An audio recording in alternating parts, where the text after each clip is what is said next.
Live streaming can be terrifying. So in this video, I want to give you a framework that will leave you feeling confident and ready to hit go live.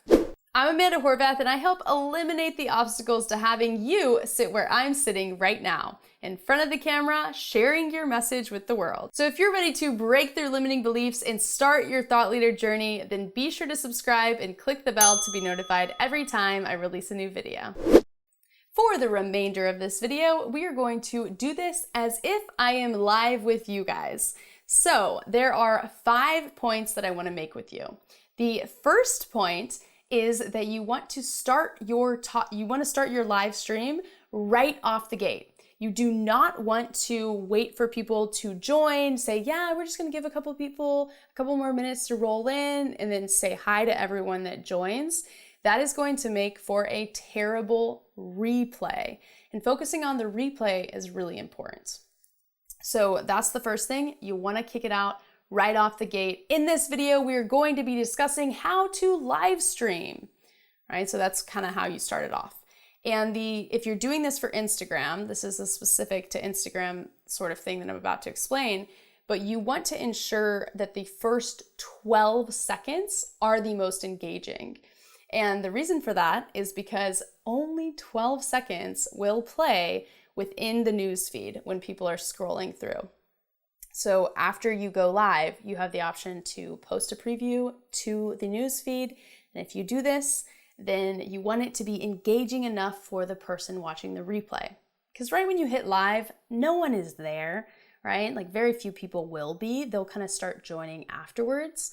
But if you start off and you say, in this video, we're going to talk about how to live stream, that replay, they see it, now they're hooked. The second thing that you want to do, so point number 2, is that you want to introduce yourself after you introduce the concept of this live stream or whatever it is that you're talking about, right? So what I like to use is the explainer statement.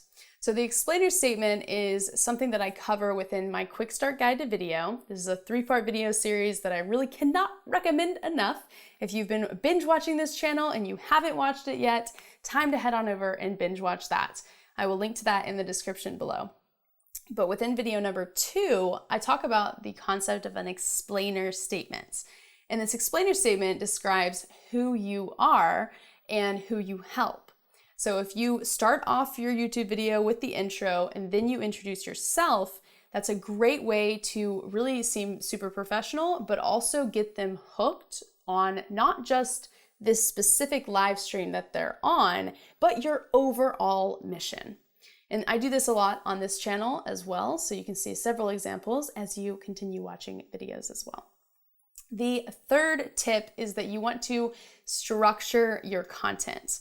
So the whole thing that I've done within this video is I've been using my hands to kind of dictate different points. And I've said point number 1, point number 2, point number 3, right? And I've kind of walked through it. And if you want to recap steps before moving on to another point, that's another great thing to do within a live stream because people will kind of be joining throughout it. And so you want to make sure they're tracking with you. So for example, point number 1, you got to have the intro. Point number 2, you got to introduce yourself. Okay. Point number 3, structure your content. And another reason that you structure it, just to have one more point on that before we move on, is that it helps people be able to track with you instead of you just rambling and people don't know what you're saying. So when you have a structure, if people get lost and then you move on to the next point, boom, they're back in it with you. They kind of get it, they're not going to leave. But if you're rambling and rambling and rambling and you move on to another point without people even knowing it, they're going to exit that because people have a really short attention span. The fourth thing is mistakes. How do you handle mistakes in a live stream? And this is a fun one. I love to laugh at myself, have fun with it. So let's say I forget one of the points that I made and I'm recapping it and I forget it. then I'd be like, oh shoot, I'm so sorry you guys, I'm having a brain fart right now and I can't remember what I said for point number 4. So if you know, then go ahead and drop a comment below letting me know what that was. Or give me a quick second, I'm thinking right here. Gears are turning, let's think about this. Yep, there it is, right?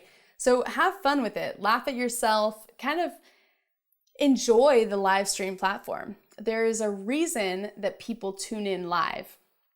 They love to have that authentic connection with you, right? Like you can tell right now, this is a way different video than I typically do on this channel because I'm pretending like it's a live stream. But every Tuesday from 3 to 4 p.m. Central Time, I go live on Instagram. So if you want to come join me, come on, come join me. Come watch this and it happen in real time. All right, the 5th point that I want to make is that you want to engage your audience. And this is a big one because the more people engage, the more that the algorithm is going to push it out to different audience members. So there's several different tactics for how to engage your audience.